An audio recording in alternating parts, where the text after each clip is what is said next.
Hey guys, before we begin this episode, I want to make sure everyone knows that June is Men's Mental Health Awareness Month. I am so grateful to have had Nikoma on to talk about his journey with mental health and why it is so important to keep the conversation around men's mental health going. Please be aware of a trigger warning on this episode of bullying, abuse, and suicide. Please stay tuned for a recap of last week's episode.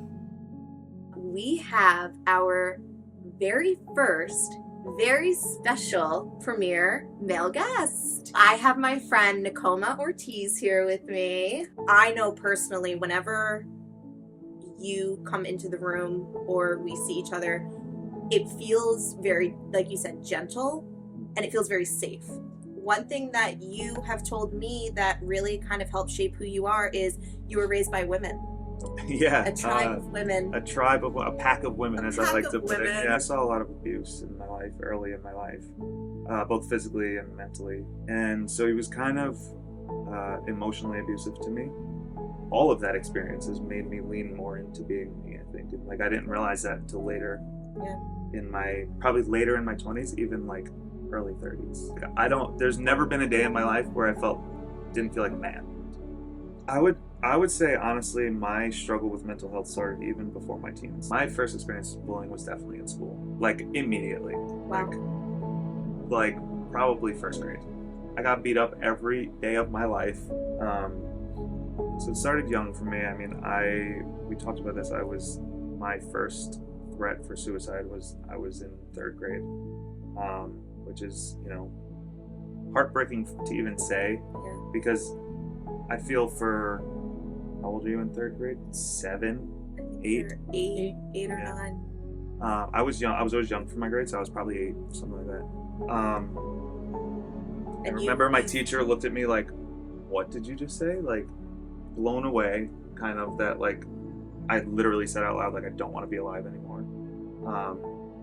And What brought that on at such a young age, do you think? bullying, just people being mean, just Kids are thinking mean, that man. kids are mean. And especially in the 90s, kids were mean. mean. And in a public school, Yeah. kids are mean. But like, I always kind of got through it, and like, then in my teens, I think this is where you were kind of touching on. In my teens, it started to become not this thing of like, I'm gonna harm myself. And then, like, into my 20s also, it was like, not that I was gonna harm myself, but I was like almost wanting bad things to happen to me. Like you didn't care. I didn't if care something bad if something happened. bad happened. And that just came from, all areas of life. I wouldn't say friends, because I was once high school hit, I had a good amount of friends. I didn't really get bullied in the sense of, like, not outside of like normal bullying, like in high school. Like, a couple people don't like you, so they talk some shit about you. For the most part, I had a good, solid friend group. I was very friendly with a lot of people. Mhm. And so in high school, it was more, I would say, like, family and just like life overall. And, like, I went through just this phase where my family was constantly having to move, um, because my sister's dad at the time was not doing what he was supposed to do as, man of the household. Yeah. And I'm sure things that I know nothing about also were involved in all that, but from my take. um, Yeah. and so we moved probably in high school through up into my early 20s before I moved out 6, 7, 8 times, maybe 6 or 7 times. Maybe was it in high school? Maybe not that many, but like somewhere between high school and like my early 20s, more than 5, I think. Like, Yeah. or like around 5. Enough that, like, when you're a kid that age, you're just like, Yeah. it just doesn't make sense to you. Why does everybody else have a home? Everybody else has a house, or even if they live in a townhouse or an apartment, Yeah. their family's not moving every Right. other year. You know what I mean? So you never really felt at home I don't and think settled. in my life at all, up until right now, where I live now, where I built myself a home, even though it's only an apartment, I don't think I've ever had a home. Nothing that, like, felt like, maybe in high school, maybe for high school specifically, the 4 years I was in high school, because we lived with my uncle and we Yeah. had a nice house. But it's still, it was my uncle's house. My family's never owned a home till now when my stepdad passed away last year and it got handed to my mom basically. Um, so I've never felt like I had necessarily a home. I've lived in houses. Yeah. That not feeling like I had a home probably affected me, especially, then I started dating and now you're going to places where their families seem so perfect, and like, why did they have this beautiful white picket fence backyard and like, and this family that has dinner every Sunday and like, and it wasn't just like one person that I dated, it was like almost everybody I dated. And I was like, whoa, I didn't realize until I moved up to the Hudson Valley, specifically because I feel like a lot of people's homes were like mine when I lived in Queens, kind of, I hate using this term, but like people understand it, like broken home kind of thing. Yeah. Um, when I moved up here, it seemed more like structure, you know. Yeah. So it's kind of like mind blowing to step into that after like coming from what I came from, So that affected me, knowing I wasn't great in school, was not a good student. Um, I was great at being social. My teachers loved me because I'm super respectful and like I never felt like I stepped out of my boundaries as a teen with adults. I would never really push back unless it felt like I had a strong opinion about something, like, or if I didn't feel like if I felt like they were really wrong, Yeah. But to me, I grew up with like when an adult tells you something, that's it. That's it. Just it. translated Yep. when I was a teen to like, these are your teachers. It's like having a boss at work, like, you're like, all right, like, if you say so, like, so I was respectful in the manner of like the way I treated them and, spoke to them. Right. But I was a terrible student. Didn't, anything I took disinterest in was maybe a C student, like I would get barely passing grades. I was weirdly good at passing my tests without doing any homework. Yeah. And all of my teachers would always be like, yeah, great kid, but like, if he would just pay a little attention and that saying, if you apply yourself, I'm sure we've all heard it. Apply yourself. I'm sure we've all heard it in some sense. Yeah. But it was like literally my entire like career in education was like that.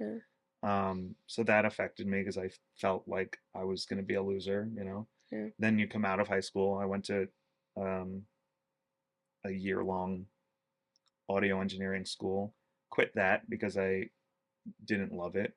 I went right into the workforce and just became a waiter, did that kind of job, bounced around jobs a lot, tried to do, like try to get some union jobs because that's what I was told was like a safe bet, get a good job, get a good union job. Hated every job I ever had. Except I stayed at the post office for 10 years. So, but even in that, then I got to that point where I'm in the post office and like people pushed me so hard to get that job. And I didn't necessarily want to do it. I just knew it would be the safe bet. And like, going back to the beginning of this episode, like talking about how men's health is affected, like, I think that's a huge thing that people don't really touch on.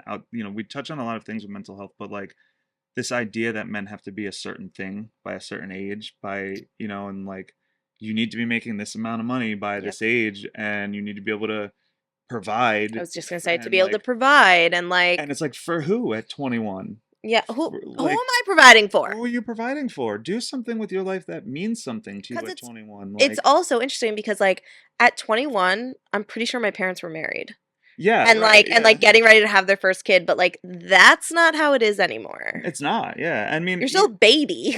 Right. I'm 35 now. I look at a 21-year-old like, please don't, like, if you're headed towards a career that that you absolutely love and like you went to college for and you did all these things and took the steps, like, yeah, sure. Great. Keep heading in that direction. But if you're 21 going like, I don't know what I want to do. I don't want to go to school and I just want to work a job until I figure out, that's what you should do. Yeah. Because if you get in my opinion, by the way, so before anybody like attacks me on that, because I think that we finally as a society and as a community and just like overall as a culture have realized like doing a job for 30 years of your life that you hate to come out on the other side, to have Yeah. 10 to 15 years, maybe with Yeah. a broken body and, Yep. less than good health, Yep. to maybe go live your life Yep. and do one vacation a year, Yeah. doesn't feel right to me. That doesn't feel right to me either. I And completely agree with you. there are people who are career driven and should absolutely drive towards that. If that's what you feel deeply in your soul, is that you need to have that structured 9 to 5, that's, we're just simplifying 7 to whatever, whatever you decide. If you want to be a doctor, go to school, take that Yeah. straight line, follow all the steps, Yeah. doctor, lawyer, like anything. But if you don't know, don't let everybody else tell you what they think you should do. And men specifically, I think, don't get a pass on that. And I'm sure there's going to be plenty of women who say like they didn't either, and I'm sure there's a lot of fathers and strong mother figures who push their kids to be and like do more. But I feel like men specifically get hit harder because we're expected at some point to provide and be the man, and, um, and if I may, Please. touching on the be the man thing. Yeah. I don't necessarily like that as a culture we're stepping away from that. I think that in its context, it's a good term to use. If you're Listen, I'm not like a strong statured man, right? Okay. But a strong man can still be somebody who provides and is a safe space. Yes. And builds the home and like takes care of the kids and like does all of these things. Yeah. So when people say like be a man, I don't feel like it needs to always be like this, like be a rough, tough, like yoked out. right. You don't have to be Yeah. a man means be a man and be secure with who you are and how you're going to provide for your life and your family's life. And like I've never ever in my life felt like I needed to even when I was going to the gym, I was never like, oh, I can't wait to be 40 pounds bigger and I like can't wait to be like so big. I can't wait to be able to pick up this whole couch by myself. Yeah, not be able to fit in my shirts anymore. Yeah, and a lot of men would disagree with that, and they think that also being a big, tough, strong man is good, and I would agree to an extent. Yeah, great. I would agree to an extent. As long as you're not doing that to impose yourself on everybody else. I love that you're saying this because we didn't actually talk about this the other day, and I love it. Yeah. Redefining what it means to be a man. Yeah, because I mean, I don't, like I said, I don't feel like any less of a man than any other man I see. Outside of like, if you're way bigger than me, I'm like, that's a big boy. That's a big man. I'm not fucking with that dude, But like, I don't feel feminine. I know that I give off a little feminine energy. I know that I think that you can be in touch, but like from what I said in the beginning, like you can be like in touch with. Yeah, that, I mean, I grew up with only sisters and basically a single mom. Like, how could I not lean into my feminine energy? Yeah, but that doesn't like negate your masculine energy. I don't feel like it does anyway. And I feel like I agree that society has placed these ridiculous,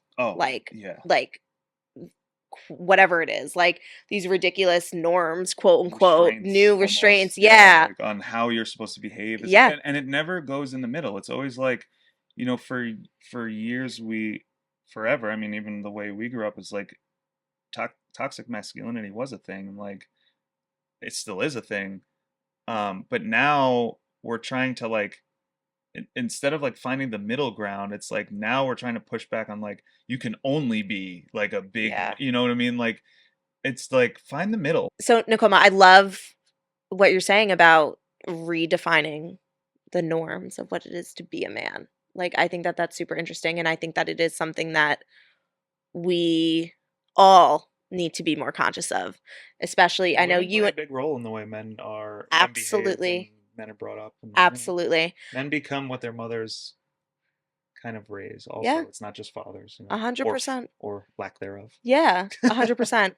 So now I know that you said obviously your teens and your 20s were, a big part of your mental health and your mental health journey and kind of a pretty low point. But I know that you and I have talked about it was almost like as soon as I know when I turned 30, like a light bulb clicked in my Yeah, head. quite literally is what it And felt like. and I know that you said that too, and I was like, "Oh my God, I'm not the only one." Yeah. So can you kind of take me through what that was like for you and kind of where you are at in your head right now with your mental health journey and like what changed?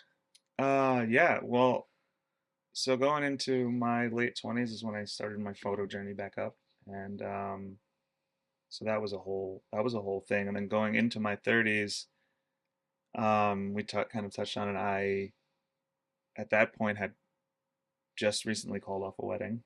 That was wild. Yeah, that story is maybe for another time Yeah. because we'll have a whole other episode. Yeah, maybe we'll have to come on back on to talk about when um, he called off his wedding 4 months before. 4 or 5 months Oh my before goodness. before the date. Yeah. Um, so I'm coming out of that Mhm. um at around 27, and I went hard into building my brand and my business, and because at that point, like, what else do you do? And rebuilding my life essentially because I had been with her for 10 years. And you started with photography too in high school, was it? Yeah, well, so I loved taking photos my whole life. And we talked about that too. It was like as a kid, I had what we call now disposable cameras. Always had them. I have buckets, like tubs full of photos, just of me and my friends in the street Yeah. doing nonsense. And then in high school, I took a photo class. I was like, I really like this, but then I leaned more into music going into my Mhm. 20s. Kind of totally forgot about photo. And then at 25, in that relationship that I was in, two of her cousins were photographers, professional photographers. One in architecture and kind of in weddings, and the other did weddings. And I just kind of was like, I had no idea you could make money doing this. Yeah. And so I was like, maybe I want to try to get back into it. And, so I got a camera, started, taking it seriously, started my journey there. Lo and behold, the wedding doesn't happen. And so then it's like I said, I'm like restructuring my life and building and like, what is my purpose now if it's not Yeah. get married, build a family? If it's not to Yeah, be this woman's husband and build a right, family. exactly. And my purpose became build this business, build this brand, do something with your life that's not just go to work and party on the Yeah. weekends, like Yeah. because in your 20s, that's really, or in my 20s at least, that's what it was. It was Me just too. go to work and party And then you because party on the what do weekends. you Yeah. do other like Yep. that is not my suggestion to anyone in their 20s. Don't do that now. Don't do that. Learn from us. Have some fun, travel, build something Travel. for yourself, okay? Don't wait till you're 27. Yeah. Um, but also, if you're 27, you got this. You can start Yeah. now. It's fine. Yeah. It's Um, never too late. never ever too late. Um, so yeah, we split up. This whole crazy life turning upside down thing happens, and um, going into my 30s, I was kind of like, I forgot to mention this part actually the other day. Um, I'm going into my 30s. I hit 30. I'm still living on my own, which is fine. And then like everything around me just kind of starts like crashing. And I recognized it in time to be like, okay, I need to do something here to help myself out of this situation. So I moved home at 30. So when you say things were crashing, It was like my mental health was bad because I hated my job. yep. I was literally going to work every day. Like, please let a truck just take me out on the Mhm. way out of my job today. Like, Yeah. and I'm only laughing because like I realize how crazy that is, and not because it's something to laugh about. Right. Um, I was probably drinking and doing more of the things and like drinking, smoking more pot, Yeah. doing more drugs then just because I just got out of this relationship and I'm like, I hate my Mhm. job. And like, the only thing that's fun in life is having fun, is Yeah. like literally like partying. Party and bullshit. Yeah, exactly. And so I'm like going into that in my 30s and I'm like, you better do something, dude. Yeah. Because if you don't, you can't keep this up. Like, No. and I knew that. And I have friends or, friends, people I know that were on that same road with me Yeah. that I see now. And I'm like, you would have been right there Yeah. in that With them. space, them trying to figure it out now at 35, and it only gets harder every Yeah. couple of years, and I'm sure anybody who's 40 or 50 can tell you that, like, or even beyond that, Yeah. so if you're struggling with a decision to change your life or a lifestyle, today is the time. Do it now. Yeah. It's not too late. And that was also a part of me calling off the wedding and like knowing that like my life was just headed in a direction that was not where Healthy I and sustainable. yeah, it was not going to be great. Yeah. You but so anyway, I go into my 30s and I'm like, well, I need to make a change. And so I went to my parents and I said, I'm going to quit my job and I'm going to move home.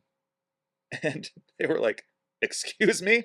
Like, yeah. Your room, we turned into the gym. Like I didn't even, well, at that point, I didn't even have a room because I had lived on my own for 9 years. Yeah. So I didn't even have a room because we didn't live in that house anymore. Right. My sister lived in the upstairs room in the, in this separate bedroom. And then they had a basement for me. Yeah. So I was literally that 30-year-old living in a basement. Aw. And if you're a man, that's the worst thing to bring into a conversation with anybody. Aw. Going back to that men's mental health thing, I feel like that is such an acceptable statement from a 30-year-old woman to a man. And then the opposite, it's always like, maybe not red flag, orange flag? Yeah. Slight shade of pink. Slight shade of, well, why? Yeah. But we laugh, but no, you did what you needed to do. And and the strength that I'm sure that it took, because it was a hit to your ego. It was a hit to your pride. No, you have no idea. It was, your life was crashing around you, but like at 30, the strength though that it took to make that choice and to know that like, okay, this is the step that I need to take in order to change my life around. Like that takes a lot of courage and that takes a lot of strength. I appreciate that. Absolutely. Those two things coinciding with each other, calling off my wedding and quitting my safe government job. Yeah. The hardest decisions I've ever had to make in my life. And I would be lying, maybe not about the marriage, but about my job. Yep. I would be lying if I didn't say like there are days where I'm like, what did I do? But only because I get it. I quit my safe big job in November, and it's a big decision and it's terrifying. Yeah. Especially because society is telling you like, no, this is what you need to do. This is what you should be doing. You need to be the career woman. You need to do this. You need to, you know what I mean? Like you're going to give up this, 6-figure job with these benefits and the 401k and the blah, blah, and it's like, yeah, because my mental health is diminishing every day that I'm here. Every day I go to work and I want to blow my brains out. Like, that is not a way to live. No. And there's a whole generation of people who would say like, well, that's just what you do. And it's like, well, that's just what you did. You did. Yeah. I don't want that for me. No, I want to be happier. Right. My feelings on it are, I would rather spend the rest of my life working the way I have to work now and having to struggle through that than have the safe job where I would have had to work when I retired anyway. Yep. Why would I do that to myself when I have the next 20 years or so probably to figure out how I can create my own safety net, create my own life, and like and I think that, or rather I know when I quit my job, everybody, you're not going to tell me different if you're watching this that you were the person who didn't. Everybody was like, are you crazy? I got the same reaction. And same thing when I called off my wedding. Yeah. Actually, not everybody when I called off my wedding. Some people were like, that's probably a good move. Got it. Yeah, because there was people who had a hand in that. Yeah. Being good friends. And when I was quitting it took a while for even my mom, who was like my biggest fan, to be like, you got this. Yeah. Because it comes from fear mostly, I think. Yeah. My parents reacted the same way. Yeah. And it was mostly from fear. Yeah. They were like, you've worked smart and like, we just want you to feel secure. And because that was what they were taught. Right. That's the most important thing. Security. Yeah. Well, but how many people from their generation are so unhappy in their lives? I know. It's like, and you did. I don't what want did to do you that. do with your youth? Like, I know. You did nothing. You worked, and like you created this safety net that didn't even keep you safe, and in a mental space, and like, or you know, And we're choosing happiness in our mental health. yeah. And listen, there's a very good chance, maybe, that at 55 I'm completely unhappy and like, man, that was a crazy choice for me to make, but I'm willing to take that risk at the Yeah. age I'm at now, rather than be 55 and be like, Yeah. damn, dude, you should have quit that job when Yeah. you had the chance and did the thing you wanted to do. Yep. And with, I think with having that attitude, it's almost impossible for me to get to 55 and be in that space. I Yeah. think I'll be proud of me Yeah. now, you know. And Um, look at it now, Nikoma, like a lot of people can't say that one, they're their own boss, yeah, and that they're doing something that they're passionate about, and yeah, that like that art they make a living out of art yeah, and their creativity, and I know that you have said recently like that you have been working on, kind of changing up your style and stuff, and like you have that power and that autonomy and like I mean, once you figure it out as an artist, like honestly, as any business owner, artist, creator, whatever, once you figure out the basis of how your business works, you can always make adjustments and yeah, change things. So that part for me now is kind of just readjusting and moving things and like my timing and like what I want to charge for certain things to make sure yeah, that I am covered. yeah, Um, but yeah, I there's days where I still am kind of like, I can't believe this worked. yeah, Um, because I mean, I was probably and still am one of my own biggest doubters. yeah, Going back to what you said before, like not liking myself when I was younger, there's still a lot of that in me now. I think most of my close friends will agree that I'm probably the meanest person to myself mm, above anyone or anything else. I mean, I'm not even a mean person in general, but yeah, like I hold myself to a really high, shitty standard, yeah, and I shouldn't because there's no reason to. But I know that, but right, I do it. Um, and I think that really hit me when going back again now when I moved home. I was home. So here's the upside if we're gonna go back to that for a second. About me moving home was it happened I moved home 6 months before COVID hit. oh wow, So I move home, COVID hits, the world shuts down, and I'm in like the safest place I could be essentially yeah, as far as financially because I was like didn't have any bills. I paid my yeah, parents' rent, but like yeah, not what I pay now. right, electricity and Right, yeah, yeah. And it was I barely paid them. I mean, yeah, they took a couple $100 from me a month, and yeah, but I move home. COVID happens. When I initially quit my job, I started working for a friend. Um, he's actually the one who got me to quit my job. mm, He owns a framing business in Connecticut, in Ridgefield. Yeah, mm-hmm, Ridgefield. And he builds multi-million, I'm talking 10, 20, $30 million homes wow, from the ground up.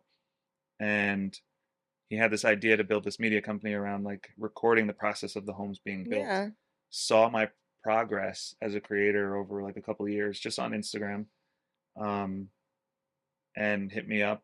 And I think the first time he hit me up, I was like, "Ah, I can't leave my job for this. Like I know, I it's scary, want it's a to, but scary I jump, can't."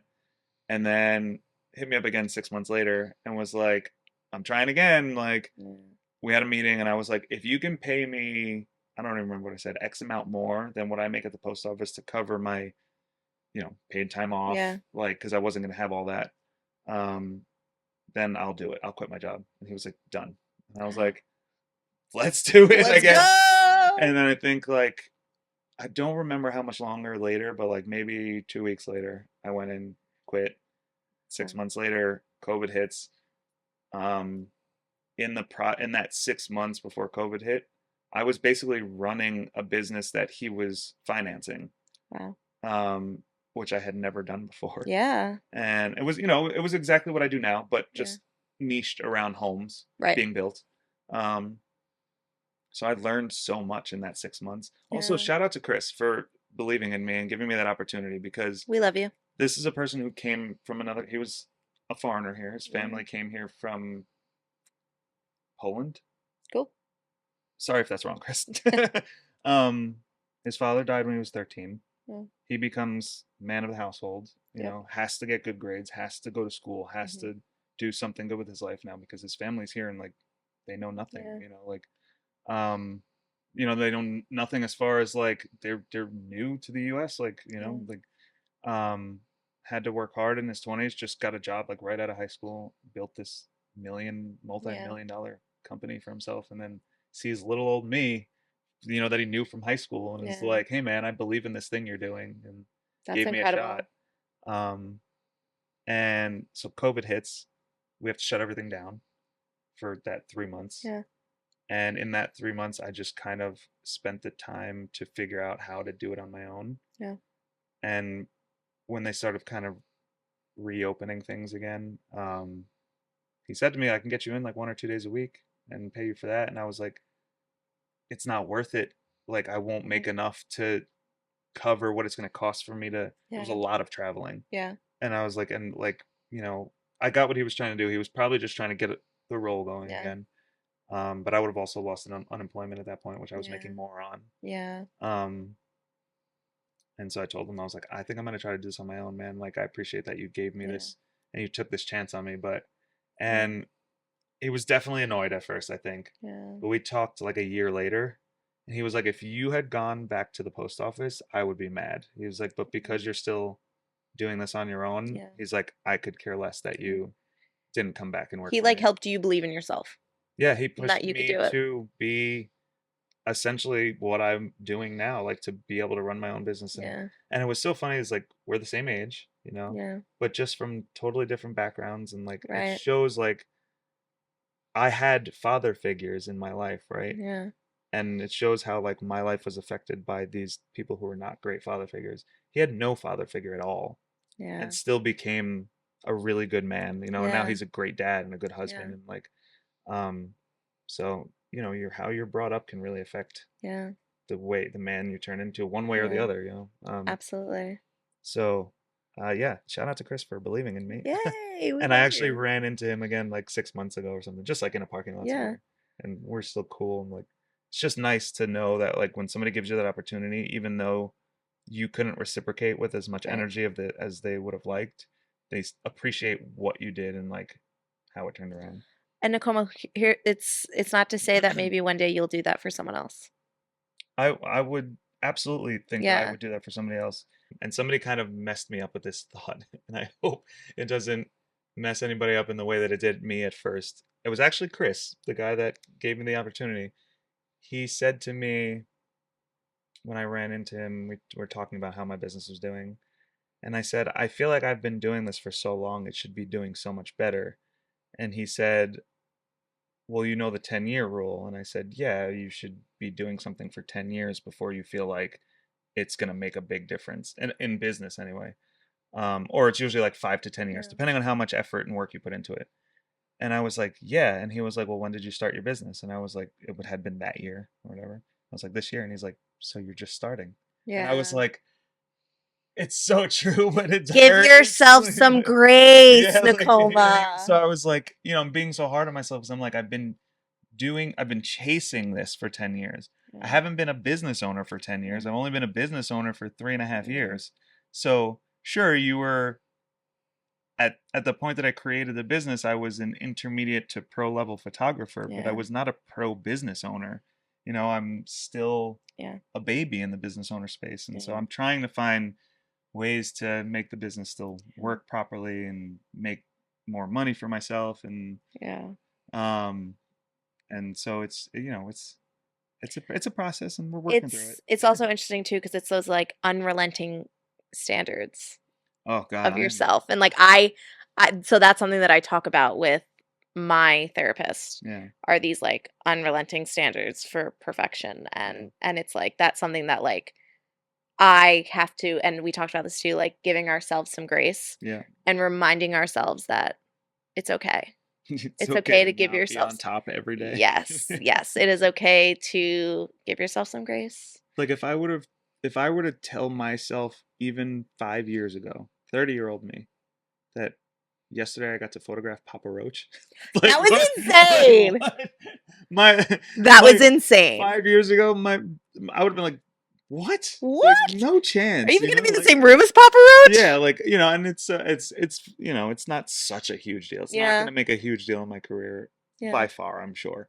But Still cool. still super cool, like Yeah. still That's a incredible. moment in my career that I can look back. Yeah. Forget my career, moment in my life. Life. It was a milestone. Yeah, where I could just be Yeah. like, I got to photograph Papa Roach. I got to Yeah. meet Papa Yeah. Roach. Got to technically, well, not me, but like I was part of the event Yeah. opening for Papa Yeah. Roach. Like, Yeah. And just think about it. If you had never quit that job, if you had never trusted your heart and taken that chance on yourself and none of these things would known, happen. yeah, and known that like, okay, I need to make a change, Yeah. that would have never happened. Yeah, there's so many things that have in the last 10 years specifically that have led me to where I am right now, and like so much struggle and turmoil in that 10 years, but like I would say probably worth it. Like it feels weird to say that like turmoil and trauma and like going through things would be worth anything, Right. but you can only get achievement through struggle, Yeah. really. Yeah. So Agreed. I mean, maybe not only, but like Yeah. usually. Yeah. um and so yeah, it's been a wild ride. That's super inspiring too. Well, And I'm so proud. I'm honestly like super proud of you because it's not easy it's to not. make that jump into trust yourself. And especially when you're in that really, really low, scary thoughts place in your life. Yeah, and I was a lot for a lot Yeah. of my life. Yeah. What you need to do to pull yourself out of that and to make a choice and a decision to change your life is very difficult. And like, that is not lost on me. Yeah. And I think that that's really incredible that you were able to do that. Well, thanks. I don't Yeah. take compliments well, but thanks. No, I think that, and you know what? That's something else that I agree because I don't either. I'm always like, what? It You're commenting? feels It feels it, weird. it feels undeserving. It feels like, why am I getting praise for just trying in life? I know. Like, But but you deserve it all. everybody does. Yes, Everybody deserves the absolutely. credit for trying. If you're Absolutely. trying, in fact, I think you deserve more credit. Yes, Like, yes. Keep trying. yeah, if Just you, keep being out there. Keep yeah, trying. and like especially if you're a bright light every day of your Yeah. life, and life is amazing, and life has never been, Yeah. bad in the sense that I know it, or maybe you know it, or anybody Yeah. else knows it.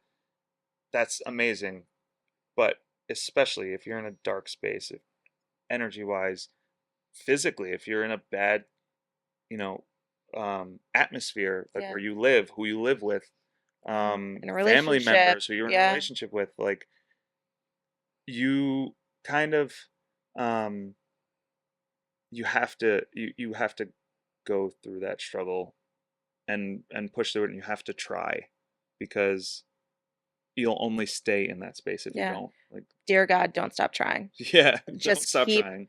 just keep trying. So, okay, two more things before, I let you go. Now, I would just like to know kind of where is your head at now? Like, where would you say that you actively are still on your healing journey? And do you feel that you are still kind of actively battling depression and on a daily basis and things? Like, where's Nakoma at right now, headspace? Um, I think that I think that I am a person that will always struggle with Okay. depression and my mental health. And I know a lot of people will say like, don't put that on yourself, because that's how you hold on to it. Yeah. But there are just people who their brains are wired differently. Yeah. And I feel like a part of who I am is being able to always come out of the struggle. I don't think I'll ever make an attempt at hurting myself. I don't even think that there's a lot of times where I even feel that way anymore. Good. It's very rare, and it's Yeah. usually a fleeting thought. It's Yep. usually like almost like pre-programmed. Right. Get into a bad space, my brain goes, "Hey, you don't like it here anymore." Right. And it's not true, It's like, Yeah. if I really literally just like think about how I'm feeling, I'm like, that, like, none of this is true. Yeah. Um but it will, I think, be something that's always there, and I think accepting that is part of Yeah. Healing. getting through it and healing through it, and Yeah. and understanding it and being okay with it. Otherwise, you just stay in that space. I would say recently I've been ebbing and flowing through um, being really high and being really Mhm. low. I always say healing's not linear. No, not at all. Yeah. It's this all the time. And there's still things that my family is struggling through and that I'm struggling through with my family. And, Hmm. we had a death in the family last year, so we're working through that. And, I'm working on things with my relationship with my mom and Hmm. relationship with my dad. Hmm. And so there's a lot still to Yeah. unpack. But it's overall, I'm happy with my life the way I'm happy with the way my life is in the sense of like the friends that I have, the people I'm Hmm. surrounded by, for the most I part, feel like also the changes you've been making. the changes I've made, yeah. But the flip side of that is I see the things about me that people don't know about that I don't like also that Yeah. I would never talk about to anybody, Yeah. not even behind Yeah. a closed door. Yeah. So there's those things that I'm working on that everybody has those dark demons they're Yeah. working on by themselves. So there's that. But overall, my mental space is content is the only word I can say. Neutral. Yeah. It's neutral. That's how I kind of feel too. It's not overly positive at any point. Yep. It's not overly negative at any point. There are days where I'm like, I'm not going to do anything today because I feel like a sack of dirt. Yeah. And then there's days where I step out into the world and I'm like, I could conquer anything. Yeah. And I'm trying to build new things for myself outside of photo. So like the focus going into that should be positive. Kind of like the same way that going into photo as hard as I did kind of lit a fire under me and Yeah. made me kind of driven and like I Yeah. love feeling that drive and like wanting to build something Yeah. new. And so I'm trying to do that for myself again Yeah. to get myself into a good space. Is it dramatic? I don't know, to say that photography was a part of like kind of saving and changing your life? Uh, it is a little dramatic to It's kind say of dramatic. that, but yes, Okay. I would say that it. I would have had nothing else.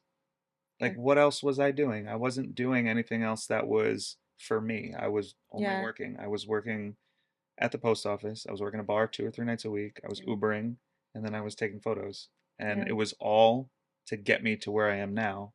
Yeah. And if I wasn't doing photos or video, I would just be working. Yeah. And so I don't think there would have been anything else for me. I Yeah. mean, I'm sure I would have found a hobby I liked or something. Yeah. I probably would have been that guy that plays golf on Sundays, Yeah. nothing against that, but like, but it It's wouldn't my have been dad. me. Yeah. It's not me, and actually I go golfing with the boys. Yeah. I only do 4 holes and then I drink the rest of the Yeah, day, love that. like, um, it's just not me. I would have done something that Yeah. probably would have just not been me just to Yeah. fill up that space, or I would have Yeah.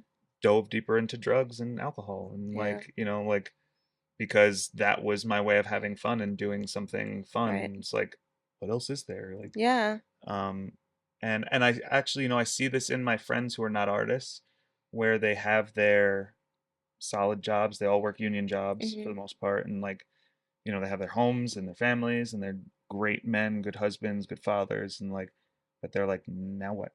What else do I Yeah. have? I don't have anything else. I like to play video games with the boys Yeah. on a Friday or Saturday night, but like, I don't have a hobby. I don't have a Right. thing I just like to do. Creative outlet, a passion, Right. anything else. And that would have been me probably, Yeah. and like, here's the thing is my friends wanted that secure, structured family life Yeah. more than I Yeah. Which is do or okay. did. That's Yeah. okay for them. And I want that for sure. Yeah. That's a sect of my life that I Yeah. want. That's not Yeah. my end all be all, which I Yeah. feel like is great for the people who know like I just want a family and a house and like Right. to work my job and retire and like that's Yeah. amazing. But my brain is like that's not enough. And Yeah. so if I had been in that space, if I had, let's say, stayed married, which Yeah. we would have had kids, I would imagine almost right away. Yeah. Um, we would have bought a house within a couple of years, Yeah. had some kids, did all the things, Yeah. and I probably would have been like, well, what about for me? Like, Yeah. what do I do for me? Yeah. And I am not the type of person who just having the family and Yeah. the household is going to be enough for. Yeah. And I don't want to take that away from like Right. whoever I end up being with, and like it's just to say that like I also need this thing for me, you know, like, and I'm always going to need that. I always have needed that. Even in relationships, I've always needed a thing for me. That's why I'm such an advocate for people to have their singularity in their relationships. Yes. Have it be a part of your world, but not your whole world. Yes, exactly. I Yeah. think I say it exactly like that all Yeah. the time. Yeah. Twins. Nice. Nice. And so yeah, so you know, my my mental space is neutral. It's Good. I would even say it's good in the sense of I have an understanding of the way that my brain tells me that things are. Yeah. You know, and that is a good first step to getting yourself out of those spaces Yeah. is understanding like my brain is telling me this because X, Y, and Z, Yeah. not because it's actually true. Yeah. It's probably because of some trauma you dealt with. Yeah. Probably because of something you hate in your life at the moment, like your job or Yeah. whatever. So that brings me to my final question. Mhm. What piece of advice would you give to another male or man who is struggling with their mental health? Get help. Yeah. And stop, you know, holding it in. I mean, I did therapy for 6 months, and I absolutely would not speak against it. Yeah. It didn't necessarily help me because, and we talked about this, my therapist kept saying, once something's in your head, you just refuse to let it be anything else, Yeah. which isn't necessarily true, but when I have Yeah. a strong opinion on something, it is. And if the strong opinion is that I don't like myself that day, then Yeah. that's all there is. There's nothing else. I think there's But also a mismatch with your therapist. Like, you yeah, probably yeah, needed a it different probably therapist. was. Yeah, because we talked about Yeah. that too, and how Yeah. I felt there was differences, and Yeah. he was, you know, he's from another country, and he's like, Yeah. he didn't understand the dating world here really, and Yeah. like, so it was a whole thing. He was great. I thought he as a person was great. Yeah. And it's not to say it didn't help me. It actually did help me for that 6 months. I had just gone through a really bad breakup last year, and Mm-hmm. I started therapy because of the breakup, Mm-hmm. and it helped me through that first Good. 6 months to get back to a normal Yeah. headspace, because I was at a point where I was like, you're just a horrible Yeah. man, and like that's why you're never gonna find love and like be in a Yeah. good relationship. So he helped me through that, and I think that even if you're just in a bad space as a man right now, deciding I'm going to do 3 months of therapy to help you Yeah. through that right now, that Mhm. problem right now. And then you might get to 3 months and be like, this is helping me. This just helped me through this one Yeah. little particular thing for this 3 months. Maybe I should do another 3 months. Yeah. And then maybe that turns into another 6 months. And like, Yeah. then maybe in 3 years, you're healed Yeah. from all this shit that you've never talked about. Yeah. I think it's also just knowing, like, just talk. Just Talk talk. about If it. you have It's a partner, okay. you have no idea, and especially if it's your wife, because they're stuck with you. Yeah. Um, if you have a, well, you know, hopefully they're Yeah. stuck with you. If you have a partner, just feel blessed that you have that person. Talk to that person first, especially. Like, just tell them what you're going through, even if it has to do with them, because the likelihood that they are willing to help guide you through whatever you're feeling is very high. Yeah. And they would probably prefer you come to them with any of your Yeah. problems, especially if it's about them. But you know, even if it's something about, you know, work, or you know, you're not feeling like you're providing the right way, or you're not, you know, just feeling good about yourself, whatever it is, your partner is the best source for you to kind of um, get yourself back to a good Yeah. space. And if you don't have a partner, everybody has one friend that loves them enough to talk to. Everybody. I know there are people out there who say they don't have anybody to turn to, but that's just because you're refusing to put your burden on somebody who would love to hear all the things that are going on in your Yeah. brain to help you through it. So Yeah. men, stop putting this burden on yourselves that Yeah. you have to kind of eat it all up and just let Keep it it all die in. inside you. Yeah. Like, No. let it out, because letting it out is how you become a better man also. Like, Yeah. you know, you work through your trauma and your own bullshit, and you come out the other side a better man. I would think. I think so too. I'm so inspired by you, Nikoma. This was incredible. This I'm was great. so This was cool. happy. I think even the other day, I like left and I was like, man, just talking just felt Yeah, really good. And feels like, good. so it felt, thank you for giving me the space to kind of Absolutely. like talk, tell my story a little, the Yeah. basis of my story. I know Yeah. we only got the bones of it, but, Yeah. Thank you for yeah. trusting me. And thank you for Well, trusting thank you guys this for listening. community. Yeah. And thank Yeah. you for, listening to my drama dump. No. We love it. We're always here. Nakoma, thank you so much. I really appreciate it. Guys, I hope that you enjoyed this episode. I'm sure that you did. I am so lucky and happy to have Nakoma as a friend of mine. Thank you again for trusting us and being so open and vulnerable. And I think that there's a lot of things that a lot of men out there can learn from you. And I And then I think could learn from them also. absolutely, absolutely. And I think it's time that we make this change for the men in our lives. There's too many amazing men out there that are silently suffering, and we don't want that. No. So, please, please, please, guys, Mentally yeah, strong men make good men. yes. So talk about it. Just keep talking, keep trying. So thank you so much. I love all of you, and I hope you guys have a great week. Stay pretty.